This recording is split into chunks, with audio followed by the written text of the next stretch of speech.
E isso faz com que muitas vezes nós sobrevalorizemos muito aquilo que é nosso. E aí tu pode incorrer em erros que tu nem percebe que está errando. Todas as associações que tu faz, né, elas vão ser muito pautadas numa necessidade que todos nós seres humanos temos, que é a necessidade de pertencimento. Tem muitas pessoas que sobrevalorizam aquilo que oferecem e não conseguem crescer, principalmente se a relação envolta a esse bem for afetivo. Quanto mais afetivo for, menos racional é a tua decisão, porque mais motivada pelas questões afetivas será.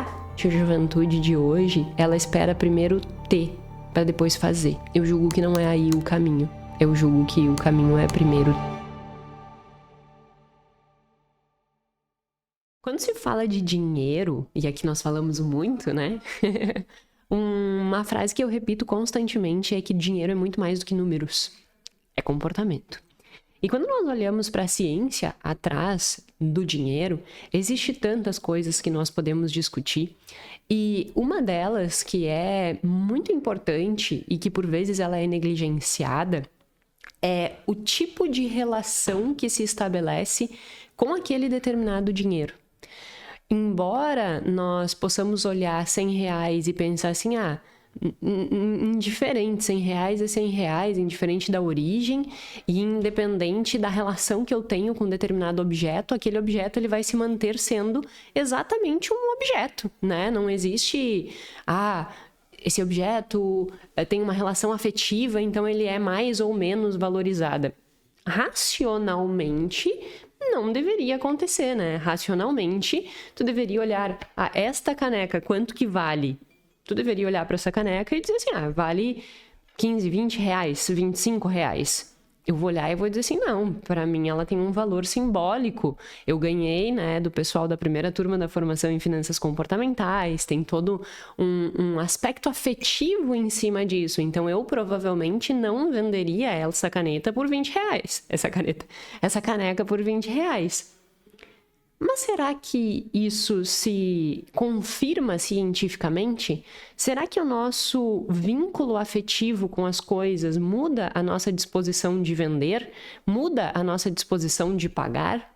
Qual o impacto da teoria das relações, né? Que existe uma teoria muito forte que discute toda essa questão de que, a depender do tipo de relacionamento que tu tem, isso do esquema relacional, né? A depender do esquema relacional, tu vai agir de uma forma diferente.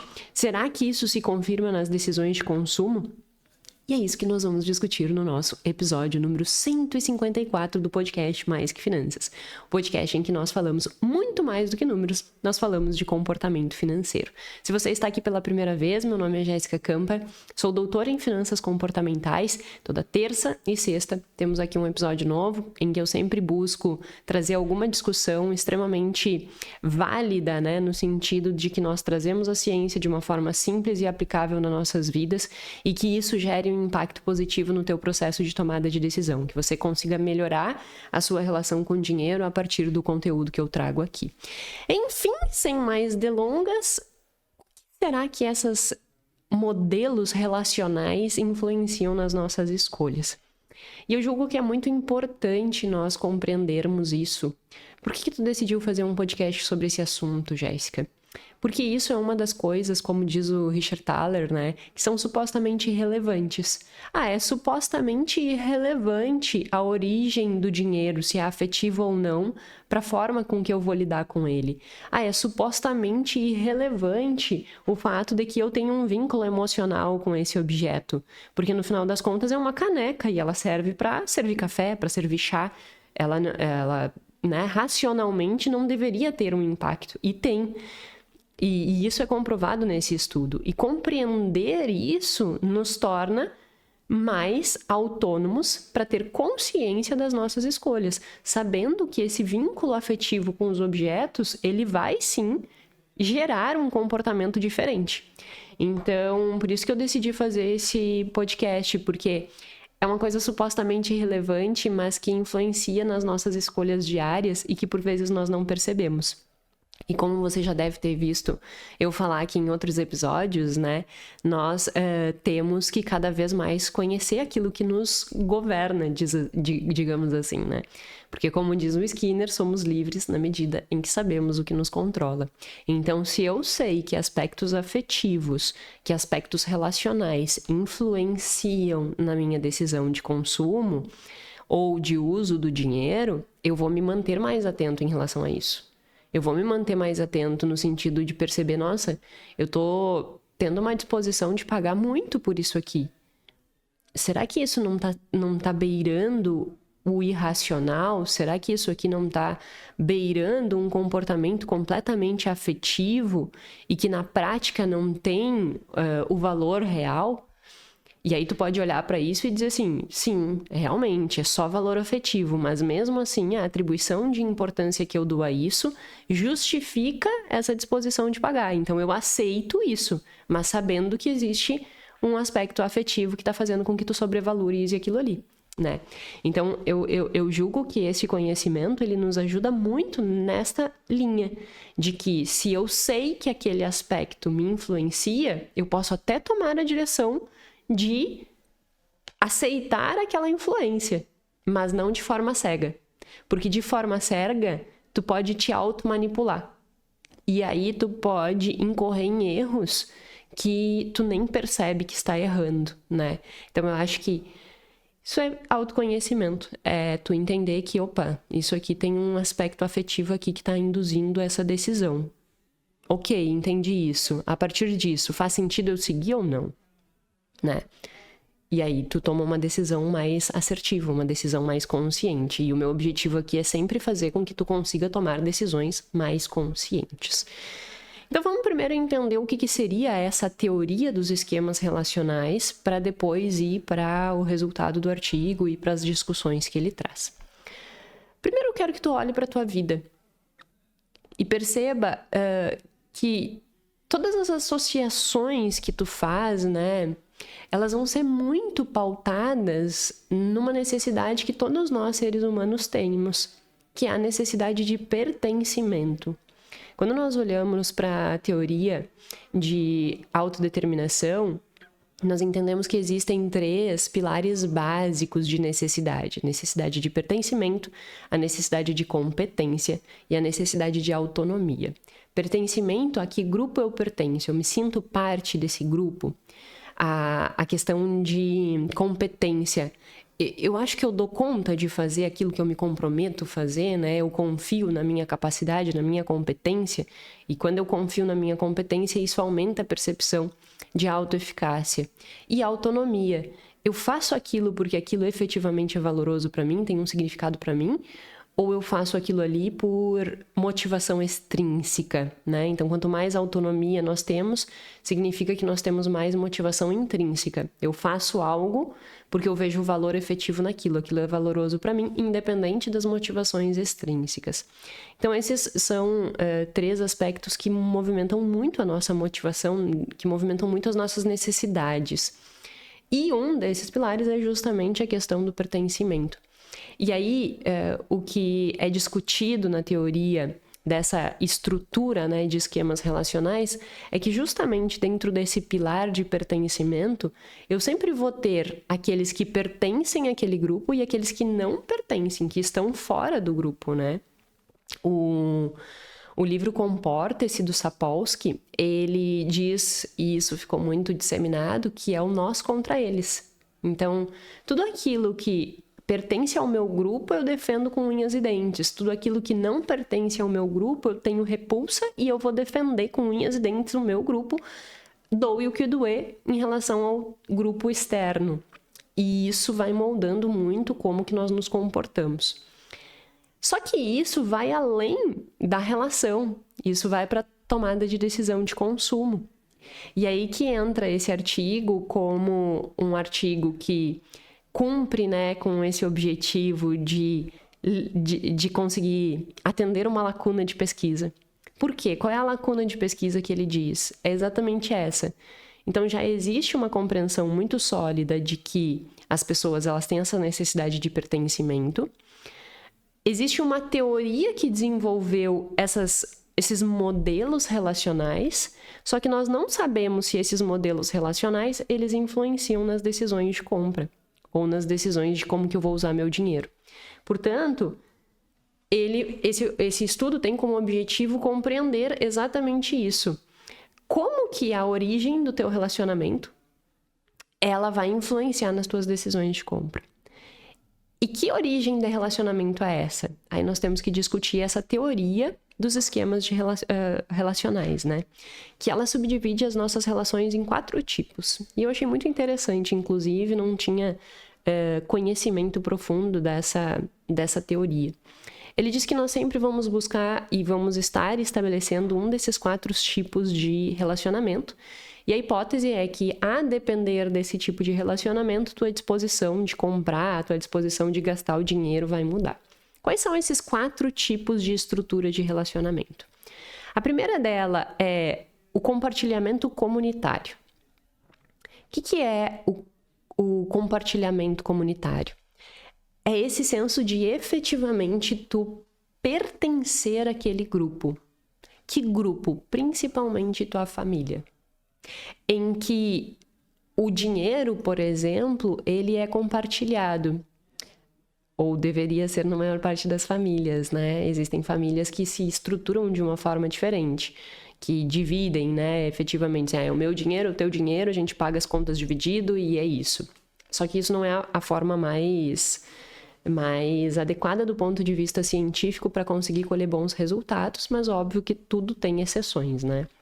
Mas, a grosso modo, pertencer a esse grupo significa que existe um compartilhamento comunitário, em que o dinheiro atende às necessidades da família.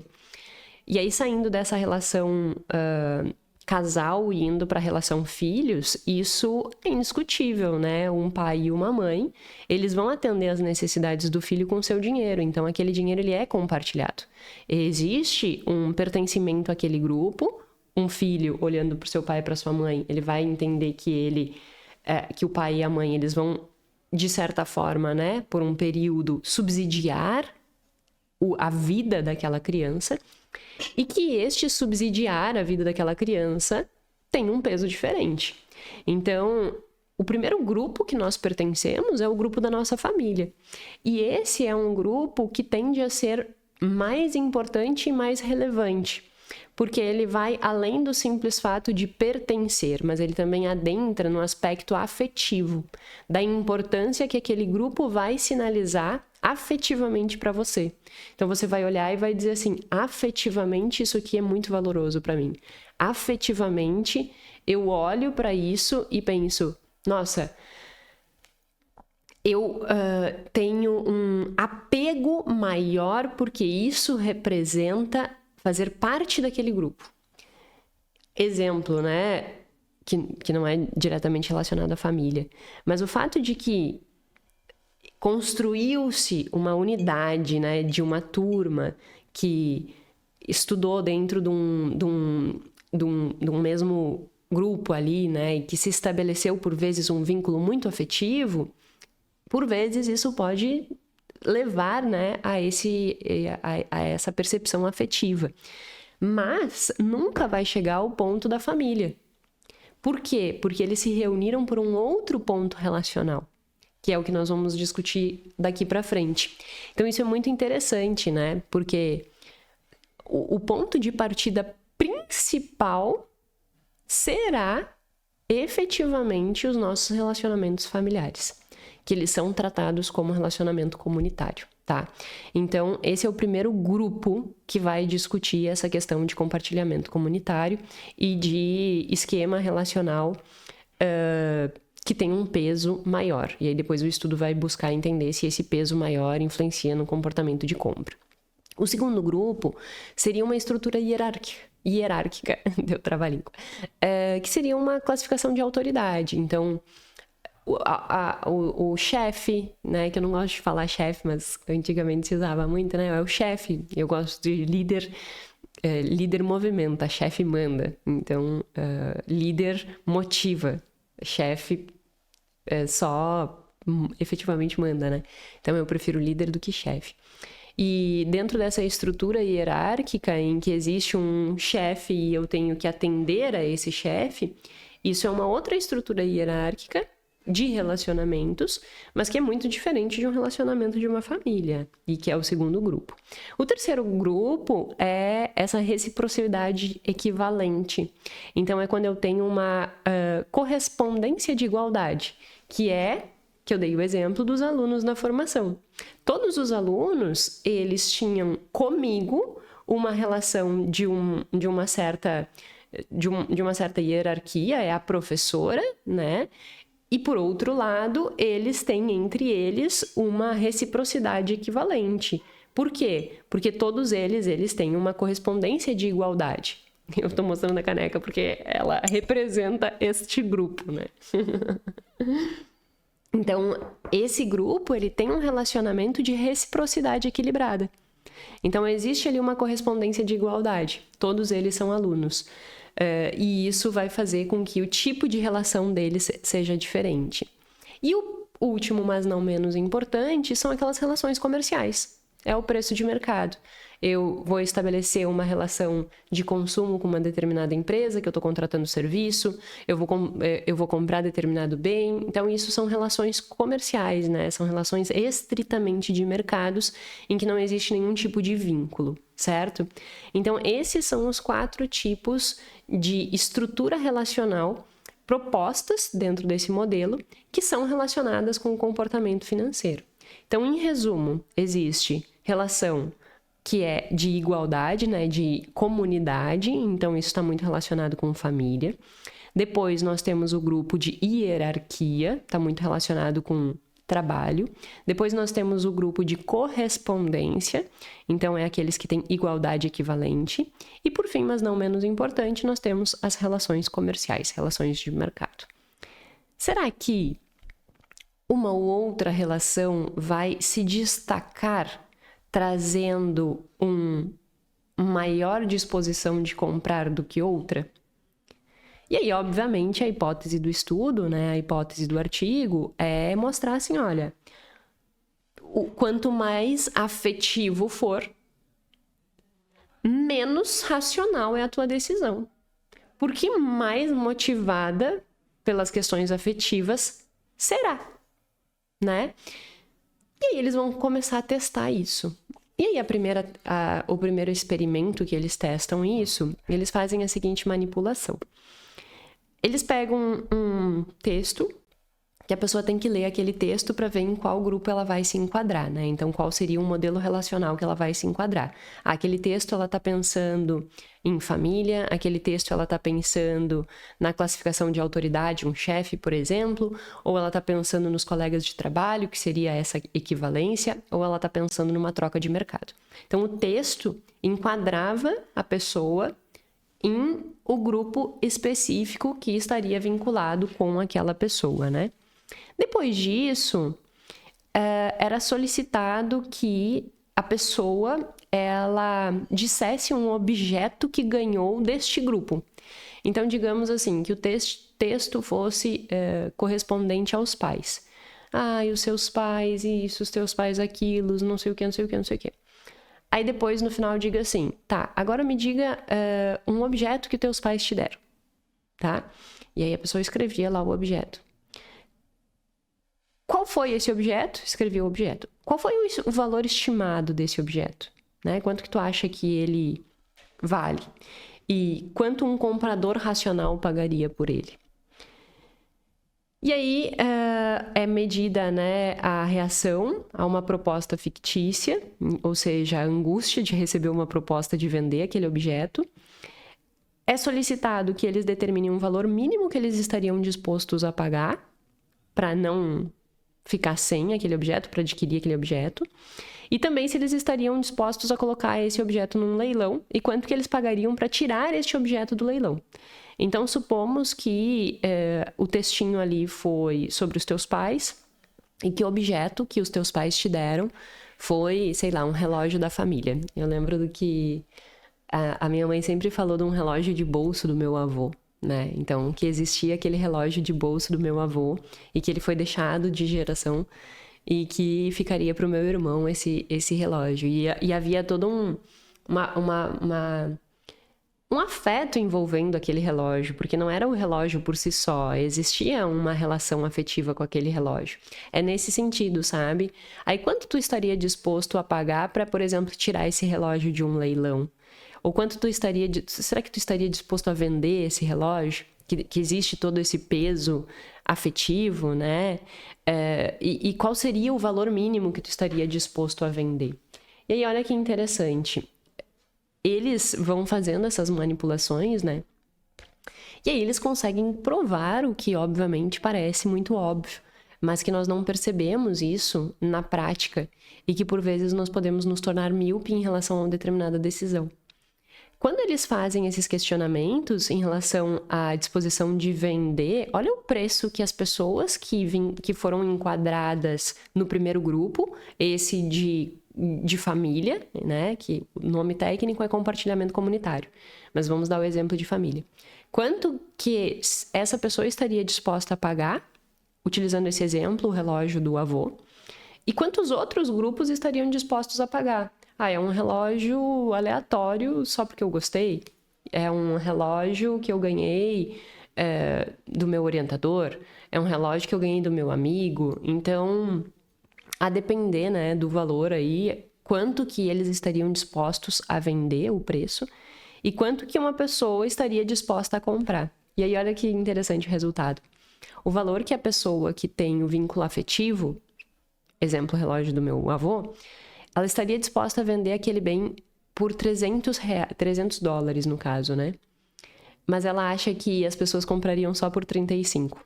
Então, tu percebe a disparidade muito grande na disposição de vender, quanto eu aceitaria para vender este bem, versus o quanto eu acho que as pessoas pagariam por ele. Então, é como se a atribuição de valor, ela fosse uma atribuição de valor muito modelada pela questão afetiva. E isso faz com que muitas vezes nós sobrevalorizemos muito aquilo que é nosso. Principalmente se isso tiver um aspecto afetivo, principalmente se a relação envolta a esse bem for afetivo. E aí eu trago um exemplo muito claro disso e que eu julgo que nós precisamos pensar. Pensa que tu herdou uma casa e que a vida inteira tu foi criado nessa casa. Só que essa casa já tá, entre aspas, caindo aos pedaços, que essa casa ela já não tem mais uma estrutura interessante, que daqui para frente ela só perde valor ao invés de ganhar valor, que ela precisaria de uma obra gigantesca para que tu conseguisse dar conta dela. E aí tu olha e diz assim, tá bom, eu vou aceitar vender essa casa. Eu vou aceitar passar por isso. E aí tu começa a vender, entre aspas, né? Coloca no mercado para vender. Só que a tua disposição de vender essa casa é pelo um preço que nenhum comprador consegue perceber aquele valor que tu tá querendo vender. Porque o valor que tu tá querendo vender, ele não está simplesmente atrelado ao valor do bem. Ele está atrelado a todo o peso afetivo que tu dá para este bem. É a casa onde tu viveu, é a casa da tua família, é a casa que tu tem recordações da tua infância. Então, envolve tudo isso, né? E aí, por vezes, tu pensa assim, putz, eu precisava vender e tal, eu não consigo. Tá, mas será que tu não está incorrendo no que nós chamamos de efeito dotação, que é um dos pilares básicos, né, de finanças comportamentais, que é o valor que eu atribuo àquilo que é meu e, principalmente, se tiver um aspecto afetivo envolvido, é muito maior do que o valor real. E aí, por vezes, pode ser que tu perca negócio. E aí, por vezes, pode ser que tu te agarre muito a um contexto que já não faz mais sentido. Mas tu tá ali, porque aquilo é importante pra ti. E aí é como se tu tivesse atado naquela condição, sem poder fazer outras coisas, sem poder fazer outros projetos. Só que daqui a pouco o que tá acontecendo é que o peso emocional tá tão forte que tá fazendo com que o resto, ou que com as possibilidades de negócio, todas pareçam muito ruins. E isso serve para casa, mas serve para outras coisas. Eu vejo isso muito acontecendo, e isso não é o que discute no artigo, tá? Mas é que eu sempre busco trazer reflexões críticas em relação ao que nós estamos aprendendo, porque não basta tu ler um artigo e dizer assim, nossa, que legal o resultado desse artigo. Tá, mas como que eu amplio esse conhecimento para outras áreas da minha vida? E aí o que eu percebo em relação a outras áreas, saindo dessa questão de vender um imóvel, por exemplo, é na própria oferta de serviço. Tem muitas pessoas que sobrevalorizam aquilo que oferecem e não conseguem crescer. Um exemplo muito claro é o que nós fizemos na Plano A. Nós sabemos o valor do que nós entregamos, né? Sempre que chegam novos clientes e nós conversamos com pessoas de negócios que têm contato com outros contadores e tal, nós somos sempre muito elogiados pelo serviço que é oferecido. Para quem não sabe o que é a Plano A, além de todo esse meu braço educacional de finanças comportamentais, nós temos um escritório de contabilidade, a Plano A Contabilidade, que tem um serviço especializado no atendimento de infoprodutores, e quem toca é o meu marido, o Guilherme, junto com o Matheus, que é nosso sócio, né? Então, nós temos todo esse outro negócio para além de Jéssica, finanças comportamentais, formação em finanças comportamentais, mentoria individual em relação a finanças comportamentais e todos esses braços. Então, nós temos mais esse braço de atuação. E nós começamos a Plano A final de 2019, início de 2020, e quando nós entramos no mercado de infoprodutos, nós analisamos o mercado e nós olhamos e dissemos assim, nós entregamos um serviço fora da curva, assim, né? É um serviço que é muito interessante. Ok. Só que ninguém nos conhece. Ninguém sabe quem nós somos. Ninguém nunca ouviu falar do Guilherme em 2020. Ninguém sabe que o Guilherme tem uma expertise em relação ao mercado. Como que nós nos tornamos conhecidos? Bom, vamos entrar no mercado com um ticket menor, mesmo que seja um ticket que não corresponda ao valor do que nós estamos entregando, e ao longo do tempo, ganhando mais capilaridade, fazendo com que mais pessoas nos conheçam, aí sim nós vamos aumentando o nosso ticket até chegar num ticket que efetivamente corresponde ao que nós entregamos. Só que entende que para fazer isso tu tem que te despir exatamente desse aspecto afetivo. Porque tu olha para o que tu faz e tu diz assim, poxa, mas eu me dediquei muito para fazer isso. Isso não é me dar o devido valor. Só que por vezes, a busca imediata pelo valor que tu tens nunca vai permitir que tu chegue a ter efetivamente o resultado coerente com o teu valor. Porque tu não tá te permitindo iniciar. Porque tu não tá te permitindo dar o primeiro passo. Para primeiro ter uma visibilidade. Para primeiro saberem quem tu é. Eu sempre digo, né? Confiança não é uma coisa que tu possa pagar para ter. Confiança é uma coisa que se conquista. E se você entregar tudo aquilo que você sabe que você entrega, o resultado vai vir. Mesmo que no início tu tenha a sensação de que tu tá cobrando menos do que tu deveria. E aí, óbvio, né? Eu tô dando esse relato porque nós vivemos isso. E hoje nós temos um ticket médio que é, sei lá, 10 vezes mais do que quando nós começamos. Acho que não chega a 10 ainda. Mas 8 com certeza. Então, isso foi uma caminhada.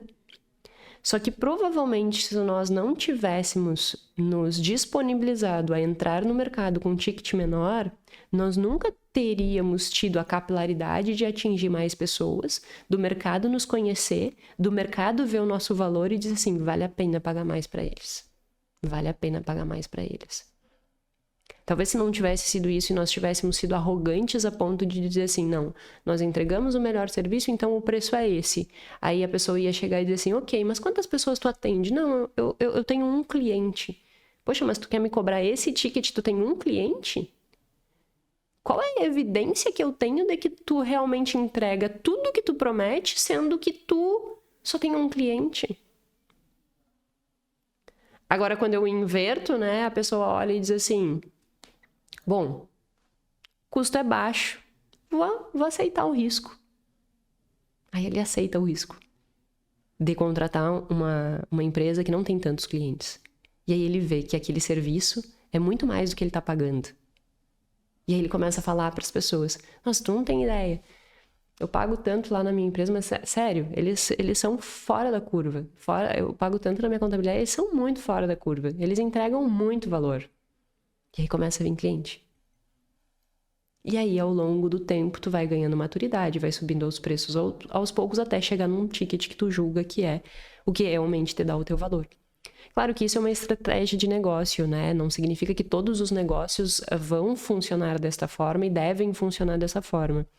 Mas eu acho que vale a reflexão, a partir do que nós estamos discutindo aqui, de que tu nunca vai começar profissionalmente ganhando aquilo que tu julga que é teu valor. Eu vejo isso nos processos de seleção também na Plano A. Isso não serve só para negócio, mas serve para também tu, no momento que tu vai galgar um cargo, seja ele qual for. Eu vejo as pessoas querendo estar num cargo aqui, ó. Mas eu, como empresa, eu olho para aquela pessoa e pergunto: quanto de experiência e resultado tu já tens para me provar que tu vale este salário? Aí a pessoa olha e diz assim: não, eu nunca cheguei aí. Eu não tenho resultado para te mostrar. Mas eu vou entregar. Aí eu, como empresa, olho e digo assim, muito arriscado correr o risco. Não tenho nada, não tenho evidências que me provem que aquilo que ela está me dizendo é válido. Tá, Jéssica, então qual é a estratégia? Como já aconteceu aqui? Eu já fiz seleção que a pessoa me olhou e disse assim, não tem problema. Eu aceito a proposta que vocês estão me mostrando. Porque em pouco tempo eu vou crescer, vocês vão ver o valor que eu tenho. E aí, o crescimento é rápido. Mas só existe o crescimento porque a pessoa, ela tinha confiança de que eu me garanto.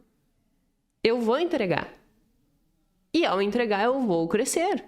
Ah, Jéssica, mas pode acontecer que na empresa eu entregue tudo e eu não cresça. Troca de empresa se tu te garante. Troca de empresa. Conversa, senta, expõe. Se tu não fores galgando esse crescimento mesmo mostrando resultado, troca de empresa. Mas precisa haver evidência. Não queira ser um diretor sem nunca ter sido um assistente. Não queira reconhecimento antes da entrega. E isso acontece muitas vezes por causa dessa questão afetiva. É quase que um compartilhamento comunitário teu contigo mesmo. Tu olha pra ti e diz assim, mas eu tenho um valor muito grande. Tá, mas tu tem que mostrar esse teu valor e conquistar o teu espaço. Ninguém vai te dar esse espaço de graça. E eu julgo que esse é uma reflexão interessante de nós tirarmos desse estudo, sabe? Porque eu vejo muitas pessoas não crescendo, não porque elas não teriam condições de crescer, mas porque elas não têm humildade de olhar e dizer assim, eu estou afetivamente muito envolvida comigo mesmo, então eu estou me sobrevalorizando sem ter as evidências necessárias para isso. Então eu vou começar, eu vou mostrar meu valor e eu vou exigir aquilo depois de ter mostrado meu valor. Então isso é um movimento, sabe? Que eu julgo que ele é muito importante para o crescimento.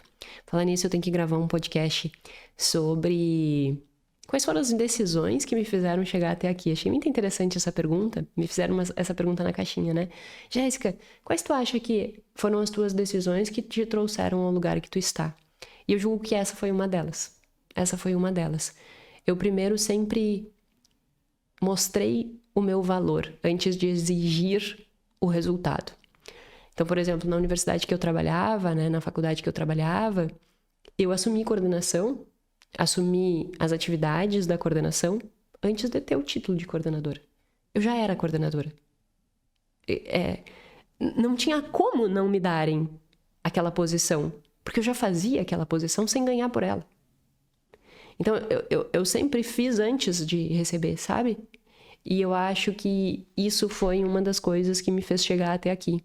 E essa discussão dos esquemas relacionais, sejam eles na família, sejam eles afetivamente com as nossas próprias ofertas de serviço, eu julgo que isso é interessante de nós pensarmos. Mais uma vez, não que tu vai te prostituir. Não é isso. De forma alguma, né?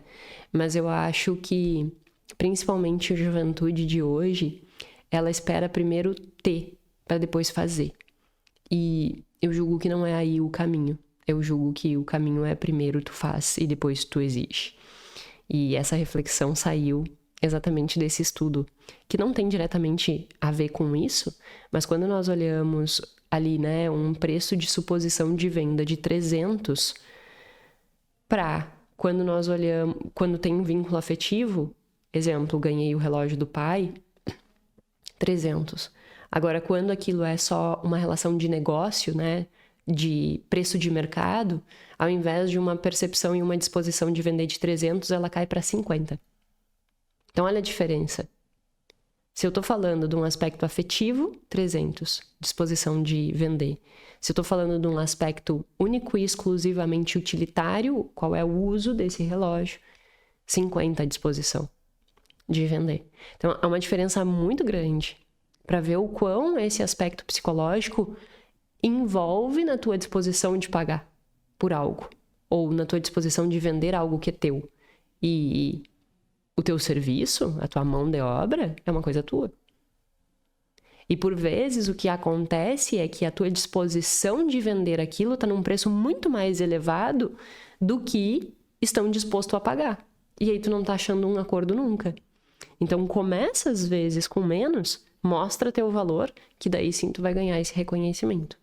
Então, não é uma coisa que tem diretamente a ver com o estudo, mas é uma reflexão que eu tirei. E espero que essa reflexão também faça com que você pense diferente. E talvez, né, consiga resultados que você ainda não está conseguindo do ponto de vista financeiro. Porque é o que eu sempre menciono. O teu resultado financeiro é uma resposta do teu comportamento. Sempre. Jéssica, como é que eu ganho mais? Olha para o teu comportamento. Olha para o teu comportamento. Para que ganhe mais, para que tenha mais reconhecimento financeiro, para que tenha mais renda, o teu comportamento está diretamente atrelado a isso. Não fique achando que o mundo te deve. Entrega que tu vai receber. Não fica... Me mandaram uma caixinha também dizendo assim, nossa, como que tu é generosa. Eu disse, eu não acho que eu sou uma pessoa generosa, né? Mas aí o Gui trouxe um ponto bem interessante. Ele disse assim, tu não é uma pessoa generosa na vida... Na vida, assim, por exemplo, eu não sou aquela pessoa que eu vou olhar um cachorro na rua e que eu vou, meu Deus, eu vou ter que arrumar um jeito de atender, de buscar comida, de buscar alguém para doar, sabe? Isso não é natural meu. E eu sou muito sincera em dizer o que é ou não natural meu, sabe? Eu não tenho dedo com isso, assim. Porque muitas pessoas dizem assim, ai, nossa, mas isso não é bonito, né? De se dizer... não é, mas essa sou eu, sabe? Eu não posso criar uma percepção irreal de mim mesma. E eu não sou essa pessoa que eu vou ter esse ímpeto, assim como eu não sou uma pessoa que, como o Gui disse, vou olhar um morador de rua e vou ter o ímpeto natural de dizer, eu preciso arrumar alguma coisa para atender esta pessoa. Isso não é muito natural meu, sabe? O Gui tem mais essa disposição. E aí eu fiquei pensando, né? O que diferencia? E é muito traço de personalidade. Eu sou uma pessoa mais fechada, eu sou uma pessoa mais introspectiva, mais na minha, né? Tenho baixíssima extroversão, baixíssima afabilidade. Meus 2 traços de personalidade é conscienciosidade e neuroticismo. Então isso leva um pouco a esse comportamento. Mas por outro lado... No meu trabalho, e aí eu tive que concordar com o Gui e com essa caixinha no meu Instagram, eu estou extremamente generosa mesmo. Porque nunca que eu fico economizando conteúdo. Nossa, eu não vou trazer um estudo extremamente interessante para discussão porque não está me pagando para escutar. Eu nunca economizei conteúdo. E isso não deixa de ser um ato de generosidade, me deu trabalhinho. Porque no final das contas, estão me trazendo um resultado enorme. também, entendeu? Então, assim, eu não tô economizando entrega, nunca economizei, e nunca fiz pensando que, meu Deus, eu tô entregando mais do que eu deveria entregar, e eu tô tendo resultado. Então, quando tu faz aquilo com coração, quando tu faz aquilo porque aquilo é significativo pra ti, vai vir o resultado. Não queira inverter a ordem das coisas. É isso que eu quero dizer, sabe? Não queira inverter as ordens das coisas que não vai adiantar. Enfim, eu acho que é uma reflexão super rica. E o estudo não para só por aí, né? Ele faz mais 4 experimentos. No estudo 2, por exemplo, ele analisa se esse vínculo simbólico, ele além de alterar o que já foi avaliado no estudo 1, que é a tua disposição de vender e qual valor tu estaria disposto a vender, ele analisa o teu desejo. Será que se tiver um vínculo afetivo, aumenta o desejo de comprar? E aí ele faz um estudo, um experimento em que os participantes eles lêem um cenário relacional também, para enquadrar se é em relação a compartilhamento comunitário, família, se é estrutura hierárquica, se é correspondente de reciprocidade, colegas, ou se é preço de mercado, então ele enquadra com um textinho. E depois ele diz, olha, nós vamos para um leilão e você precisa decidir se tu quer comprar ou não aquele bem. Tu tem R$50, mas se ultrapassar o limite ali do valor, né, se ultrapassar o limite que tu tem dos R$50 no leilão, tu tem R$2.000 de cartão de crédito disponível para te usar. O que tu quer? E aí começa o leilão. E aí uma primeira pessoa já dá lá o lance de 50 e eu tenho que decidir. Eu dou o lance de 50 e paro ou eu sigo com o cartão de crédito. Olha que interessante. Em média, 75% das pessoas que estavam dentro do grupo relacional familiar, 75% seguiu dando lance para além dos 50. Então, o fato de estar dentro desta estrutura aumentou a disposição de comprar o bem. Digamos que esse bem fosse... aqui ele dá um exemplo também de um relógio, né? De que pertencia à família. E aí, por isso que eu dei o exemplo do relógio antes também. Então, 75% das pessoas que estavam no leilão de comprar o relógio da família seguiriam utilizando o limite do cartão. E apenas 39% daquelas que estavam com a relação comercial, ou seja, no quarto grupo de estrutura relacional, apenas 39% seguiriam. E aí, olha que interessante, das pessoas que seguiram, o valor médio de lance de quem estava no grupo familiar foi de 510 e quem estava no grupo de relação de mercado foi de 135. Então, uma diferença muito significativa da disposição de comprar, ou seja, esse desejo de compra, ele é muito ampliado quando existe esse vínculo afetivo, a comparar com uma relação de mercado que não existe esse vínculo afetivo. Então, o estudo 2, ele comprova que não é só a disposição de vender algo, mas também a disposição de comprar e de pagar mais caro por aquilo aumenta quando existe um vínculo afetivo. Então, pode ser que tu esteja aí pensando em comprar alguma coisa e que se fizerem uma boa narrativa afetiva para ti. Ah, mas isso aqui pergunta... Teve um caso uma vez que era uma cama, que disseram que, nossa, essa cama pertencia a tal fazenda, que foi da família tal, que tem o sobrenome tal, que teve em relação com a família de vocês. Ai, meu Deus, vamos comprar esta cama. Tá, mas não tô precisando daquela cama, a qualidade nem é, né? Hoje em dia nós temos tecnologia de cama muito melhor que aquela. Será que faz sentido? Não faz sentido? Então, o simples fato de criar essa narrativa gera maior disposição de comprar também. Então, alterando o desejo de compra. Percebendo que esse aspecto, ele atua nas duas frentes. Tanto de tu querer vender, quanto tu querer comprar. Vender foi comprovado no estudo 1, comprar foi comprovado no estudo 2. O estudo 3, ele foca na origem do recurso. Então, ao invés de falar em termos de compra e venda, ele fala de como que tu te comportaria se o dinheiro vem dos teus pais ou vem de um amigo, por exemplo, né? E aí a constatação que ele traz é bem interessante, assim, a depender da forma, né, do cenário que é construído, parece que a pessoa ela tem uma disposição de gastar com mais responsabilidade quando o dinheiro vem do pai do que quando, por exemplo, vem do mercado de uma troca de prestação de serviço ou de uma bonificação de alguma coisa de uma loja. Eles dão um exemplo de que essa relação de mercado é um bônus porque tu é o 10º cliente. Ah, então toma aqui esse bônus. E aí, como é um bônus aleatório, a tua disposição de gastar ele é muito maior do que o teu pai e a tua mãe dizer assim, ah, eu tô orgulhoso de ti, toma aqui esse dinheiro, né? Então, eles mostram que as pessoas que ganham dinheiro do pai nesse cenário, eles teriam 60% de disponibilidade de poupar, enquanto esse dinheiro vindo da relação de mercado, apenas 34% de disposição de poupar. Então, mostrando assim que a origem do dinheiro também muda a forma com que tu comporta nele.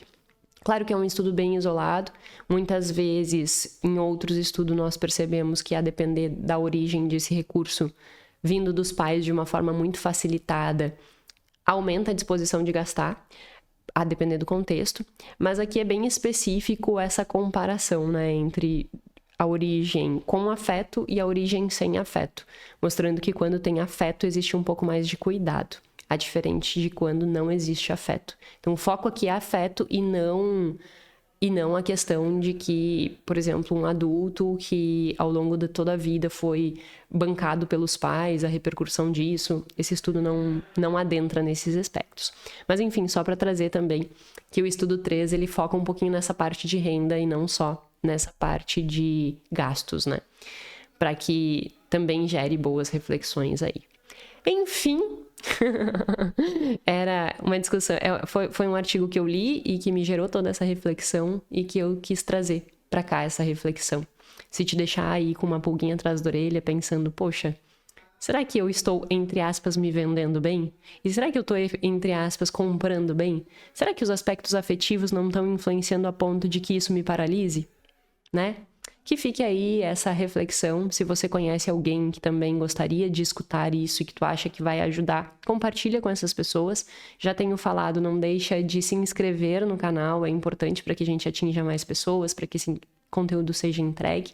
E em setembro nós estaremos tendo a abertura da 3ª turma da formação em finanças comportamentais, para quem quiser conhecer.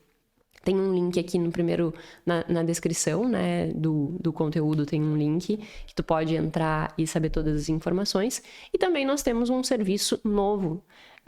Na primeira turma da formação, eu fiz um processo de seleção extremamente rigoroso para construir um time de mentores que atenda individualmente. Então, hoje nós já temos um time de mentores supervisionados e orientados por mim, que passaram por toda a formação, que já têm experiência em mentorias financeiras, mas que abarcaram esse aspecto comportamental para atender aqueles que estejam passando por alguma dificuldade e julguem que precisam de um suporte mais direcionado, um suporte individual que vá ajudar nessa parte comportamental e financeira. Tá certo? Então, quem quiser também, tem aqui na descrição. Você pode colocar os teus dados ali e nós entramos em contato para ver como podemos te ajudar e te apresentar as soluções que nós temos. Enfim, meu muito obrigada e até a semana que vem.